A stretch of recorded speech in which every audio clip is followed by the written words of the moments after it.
Hello, everyone. Good evening, good day, and good evening again to those joining in from Australia because Elaine is joining us from Australia.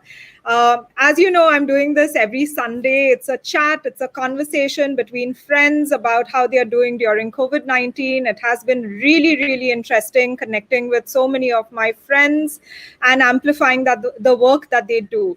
So today with me, I have a wonderful lady. She is a Rotary Peace Fellow, and we've recently become really good friends after working on the Rotary Peace Fellowship Alumni Association's conference, Global Cyber Peace Conference. So welcome, Elaine Pratley, to my show, Sunday Reflections. How are you doing?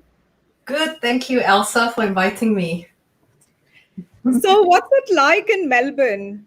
Which Oh, stage of COVID-19 are you all in?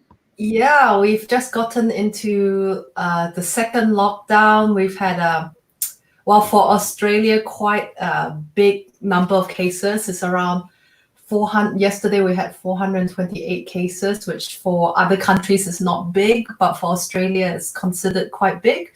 So we've gone down into another stage of lockdown too. And how is it, when you say lockdown, in India, we are still on lockdown technically, and we can't even exercise outside. So what does a lockdown look like in Melbourne, for example? So it depends. The rules for each state differ because we have state premiers. But for Melbourne, we currently have mainly 4 requirements where we can go out: exercise, buying your food, going for work or work, and then there was another one, medical care.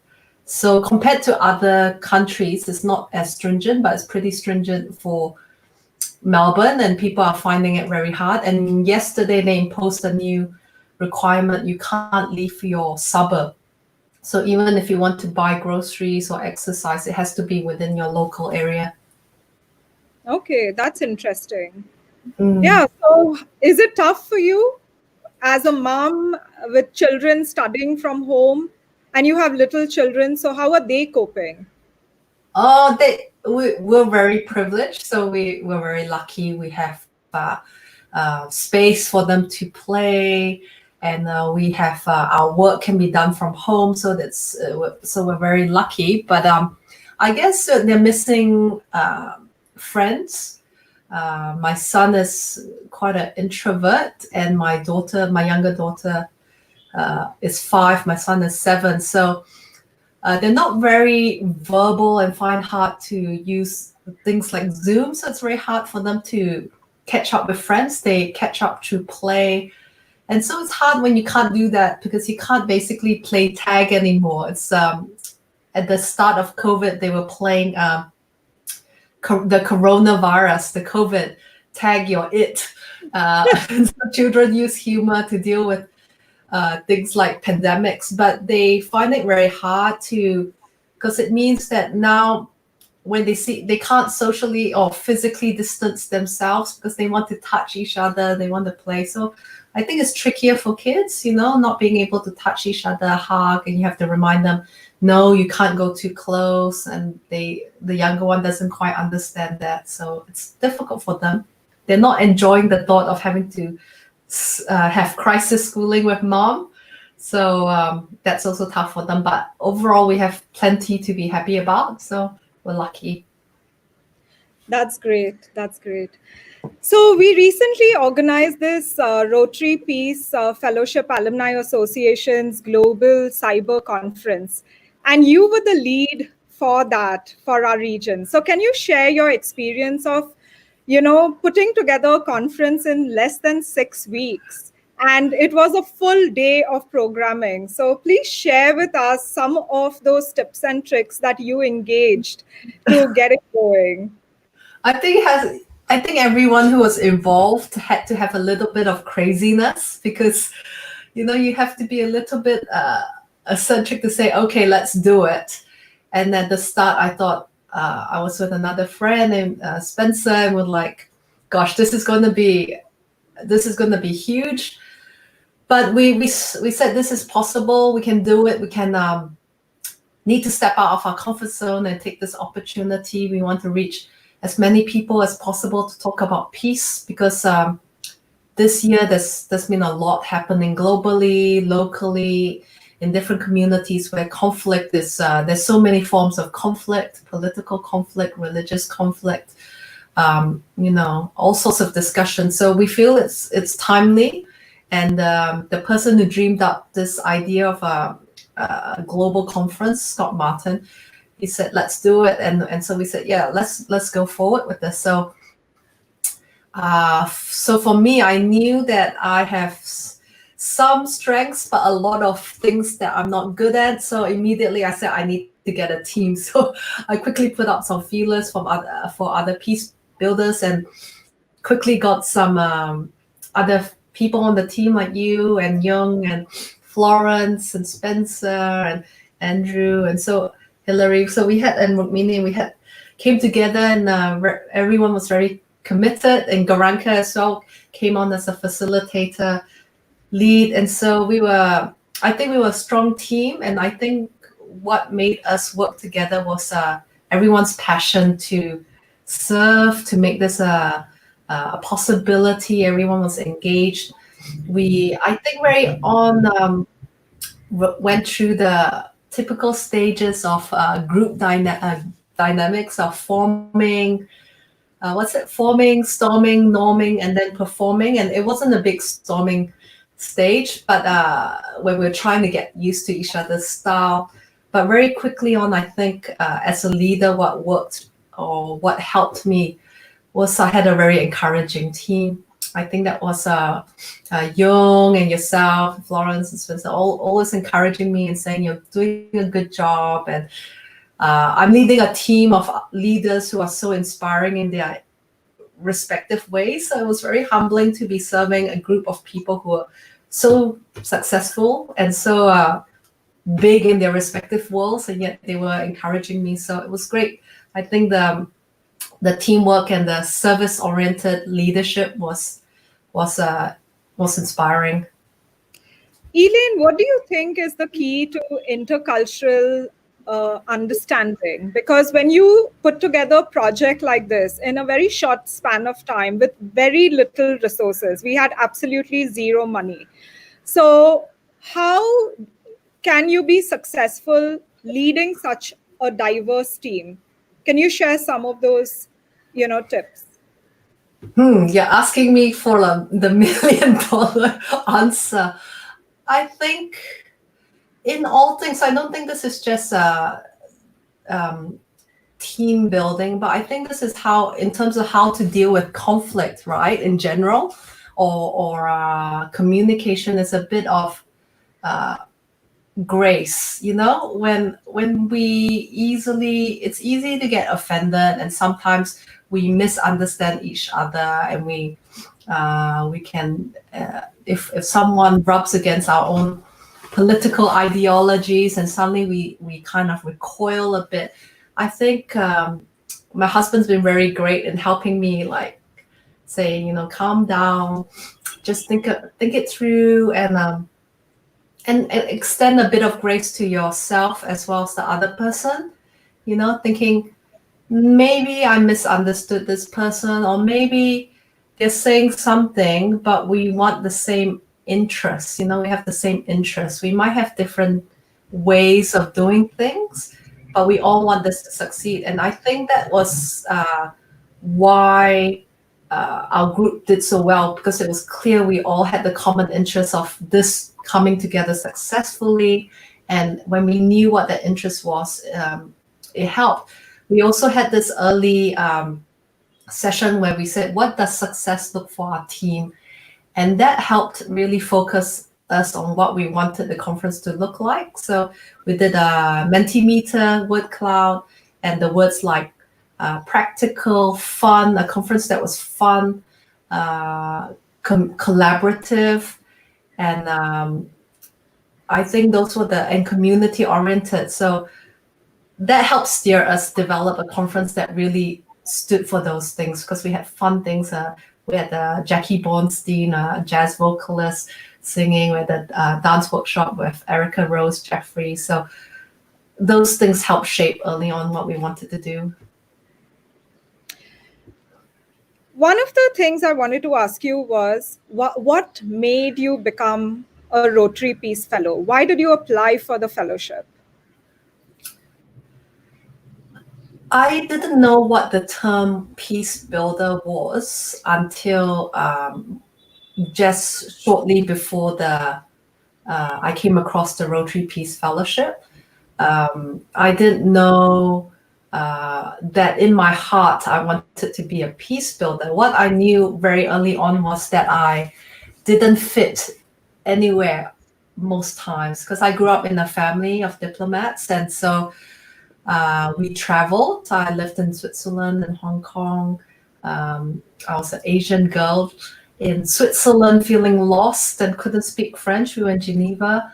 When I was in Asia, I didn't fit as well.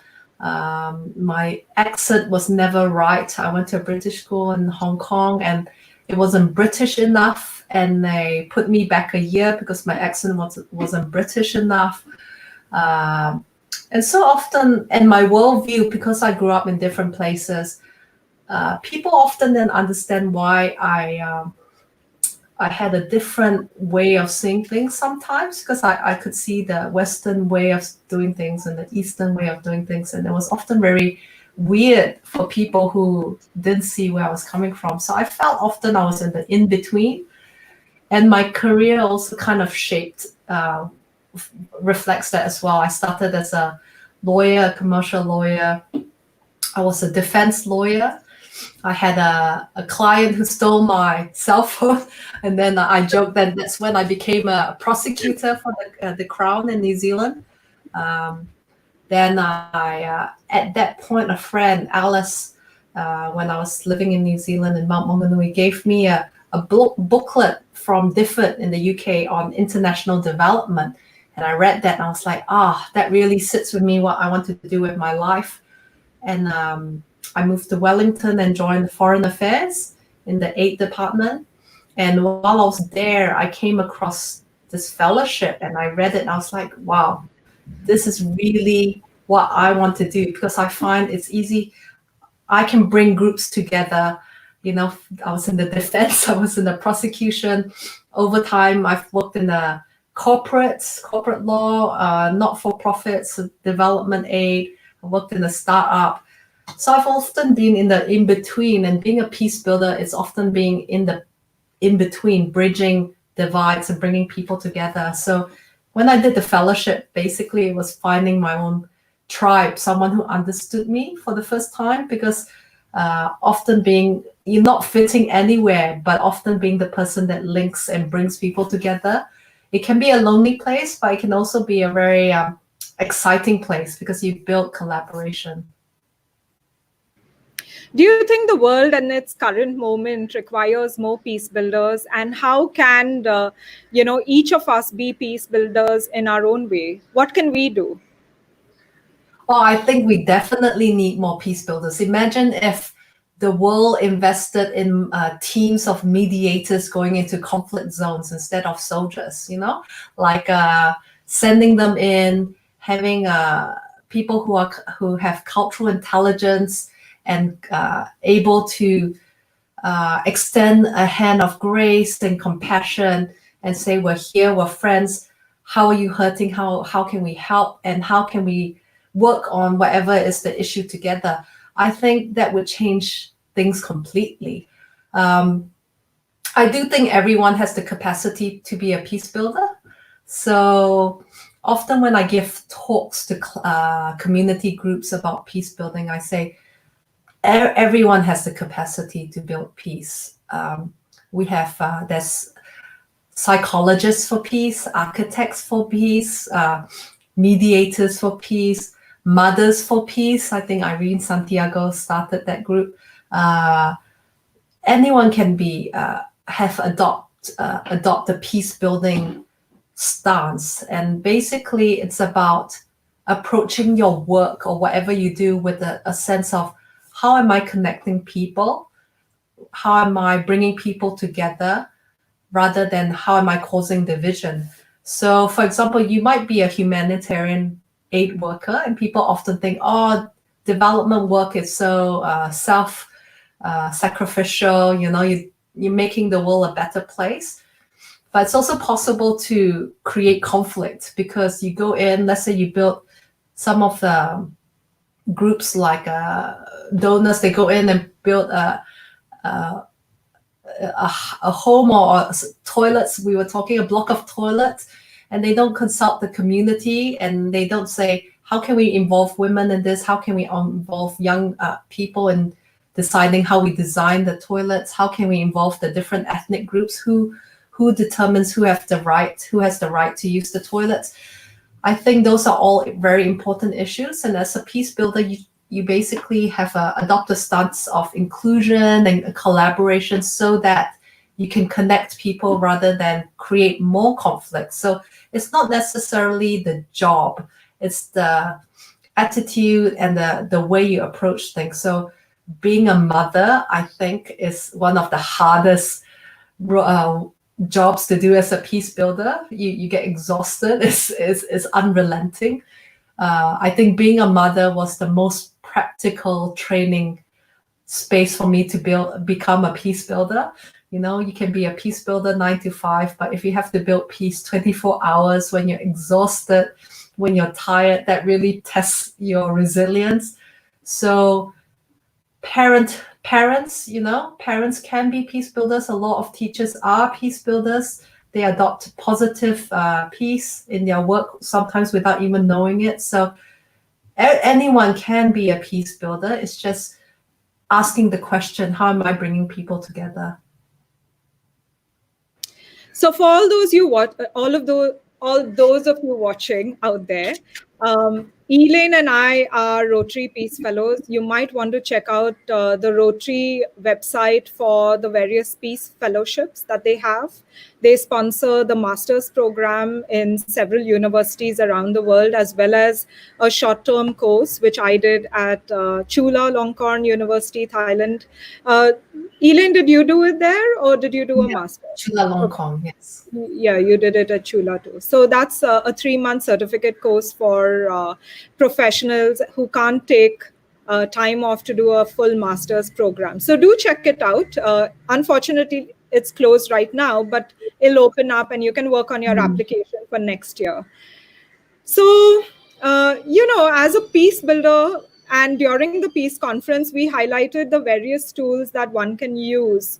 So for example, there was a session on nonviolent communication, there was reflective dialogue, there was drama and dance. So which ones are your favorite? I did a reflective structured dialogue session with Perla and Katsa. It was a 1-hour session where we talked about, it was around the issue of racism. So how do you have a proper dialogue around contentious issues? And I did something like this before, but it was really good. I hadn't done it for the last 10 years, so it was really good, where I had Amishi as my facilitator, and I was having the dialogue with someone else, and we talked about our experiences, individual experiences growing up, and then as it progressed, talking about the systemic issues and how it can be very personal, but also how we're responding to the issues nowadays. So I enjoyed that because my takeaway and a good reminder was it's really important to listen.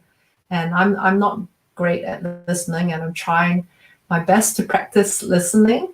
But active listening is not just hearing because I just have to listen to you so that I can say what I want to say, but listening with the approach that I'm open to changing how I see the world if there's a way that we can build a mutual understanding or something that's bigger and better. So it was very helpful to be facilitated through that session. And the person that I was doing this with, Helen, is a indigenous lady, and she's actually a professional facilitator as well. And so it was interesting to be led through that again and have that space to talk through issues. During this time, there's a lot of different kinds of dialogues that are happening all over the world. So, of course, it's in a way stemming from the Black Lives Movement, but even in India, we have our own issues. In Australia, what are the issues that y'all are dealing with?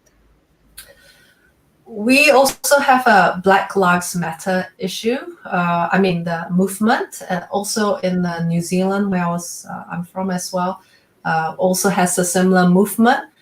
But I think with COVID recently in Melbourne, the first lockdown, we had the Black Lives Movement protest, but the beginning of this second lockdown, we had more of issue of structural inequality in terms of our treatment of refugees. And so, and the poor, because we had an issue of 9 buildings, low-cost buildings being locked down before the rest of Melbourne was locked down, because there was worries that the COVID was being transmitted quite quickly because there was a very high density living area. And so that I think divided the country quite a bit on whether it was done properly. Now, I think most people think that COVID needs to be dealt with swiftly because it transmits so quickly, but how they responded to it initially, because of many of the inhabitants, it's a very multicultural area. A lot of them are former refugees, but not all. And I would say maybe because it's low-cost housing, a lot of them are not don't have high-paying jobs, and so their work is very tenuous. And so the chance of them losing their casual work as well was also a big risk. And also how there were issues of Muslim people who were being promised food and delivered food that wasn't halal. So there was a lot of issues about that. So I think greater sensitivity would have been helpful. But I think, as with all COVID issues, it's hard to get it right perfectly, because it's like an emergency response. Emergency response is an emergency response that doesn't necessarily mean perfect response. So, but I think we've had many, I think as globally, we've been confronted with all the issues that we avoid and don't face, like in India or in Malaysia or New Zealand or US. All the things that we turn a blind eye to is kind of confronting us, because COVID is reminding us how connected we are. And that means even the people that we choose to ignore impacts on our lives. So through this lockdown, we're seeing that with the Black Lives Movement and also with the lockdowns for those who are not well off. COVID-19 has truly shown us the fault lines in our society. And honestly, we must now take more cognizance of our unconscious bias and use this opportunity to redefine what kind of a world we want to live in. Do you think that we are going to go back to business as usual, or that there's going to be some change in the world? I hope there's change. I think this year is a lot. It's been useful for a lot of introspection. If you're lucky to have that space to be introspective, for those who are lucky enough to be locked down with enough people to keep you company, but enough space to think, that introspection would hopefully push you to appreciate what you have, but also I hope realize when you watch the news how our lives are not the same in respects to COVID. For example, in Australia, I'm not in a high density area. I've got access to food. Food security is not as big an issue for us in Melbourne, although people would still say we've got to be careful. But I think we have a food pandemic, as the World Food Program says. There's a lot of people who are hungry. We have a healthcare system that is still managed to deal with this, respond to the issue. So I'm very lucky, but I'm conscious that there are others who can't be locked down because they have to work to survive. So that really confronts us, and seeing that we're not all on equal footing in this world. And so I'm not sure. I would hope that it breaks people's hearts to realize that firstly, I'm surviving, and when a vaccine comes out, depending on how the vaccine is made accessible, if we have to pay, those who have money will get the vaccine first, right? So I find that to be horrific, ethically. So I'm hoping that this whole COVID experience makes us realize how connected we are. And that means that we had bushfires in Australia at the end of last year, early this year. And even in the US, you had celebrities tweeting about it. And then we had COVID.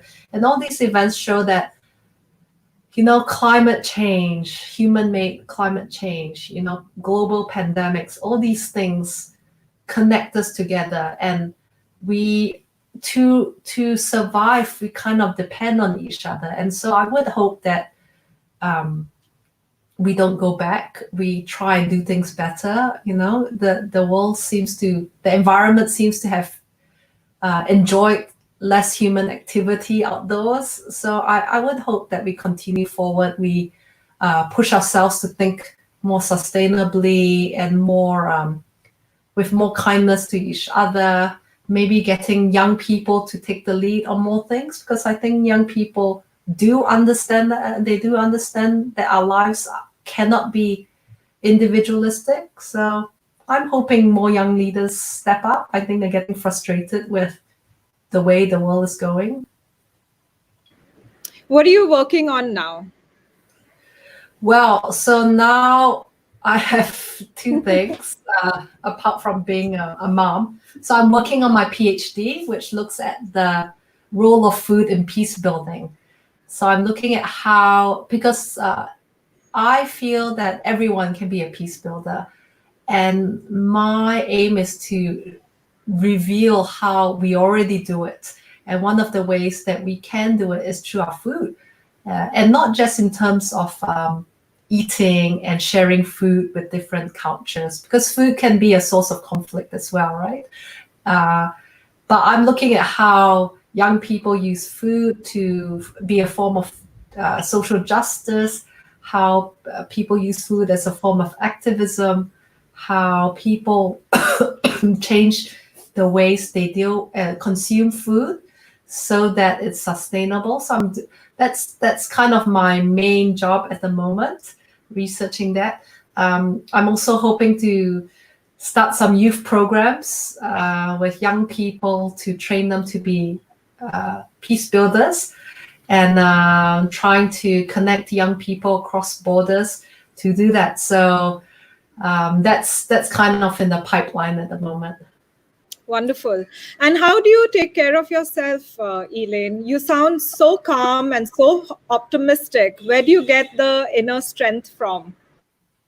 Gosh, I don't think my family and my husband would say that. I'm very lucky to have a loving husband and loving children. So I think it's important to understand what you need. Coming from the Asian culture, we often think of the community and the collective, and not so much of the individual. And I think that's the opposite, perhaps it's a broad generalization, but in the West, you grow up thinking of your needs as important as well. So growing up, I wasn't very used to thinking about my needs. but understanding that it was okay to feel the range of emotions was helpful. Understanding that conflict is normal and that it can be transformed helped me, because when I have conflict, I didn't feel bad about the fact that I had conflict in my life. But it helped me understand that conflict can be transformed. So I think it's mentors in my life. I've had many formal and informal mentors, people who spoke into my life. I think people who were gracious with me, who encouraged me. I think the most important thing was the affirmation. They said, Elaine, you can do this. And they thought they saw something in me, even though I was a very insecure teenager. And for some reason, people saw value in me. And so I think that's life-changing, when someone says or sees you and say, wow, you did an amazing job. As a teenager, that really transforms your heart. And throughout my life, I've been lucky to have people who've really spoken to my heart. So I think I'm very good at surrounding myself with loving people. I think that's if I was to boast on a talent, is I've surrounded myself with people who love me for who I am, who can tell me when I've done something wrong. And also I like to surround myself with people who are very positive about life. Not to say that they're detached from the world, but people who remind me that I'm lucky. Because sometimes I can get politically depressed, and I need someone to remind me the privilege I have, not in a guilt-conscious way, not to say burden me with guilt, because I think that can be debilitating, but to say, isn't it wonderful, And so I think it's the support around me, the network, and the reminder that I'm part of something. Yeah. Wonderful. Thank you so much, Elaine, for sharing your amazing thoughts with us. I know it's late out there in Melbourne, so I won't keep you any longer. But thank you so much, and I hope you enjoyed chatting with me during this Sunday reflections. Oh, I always love chatting with you, Elsa. You know that. Thank you, everyone, and do join me next Sunday. Bye. Stay safe and stay healthy. Bye-bye.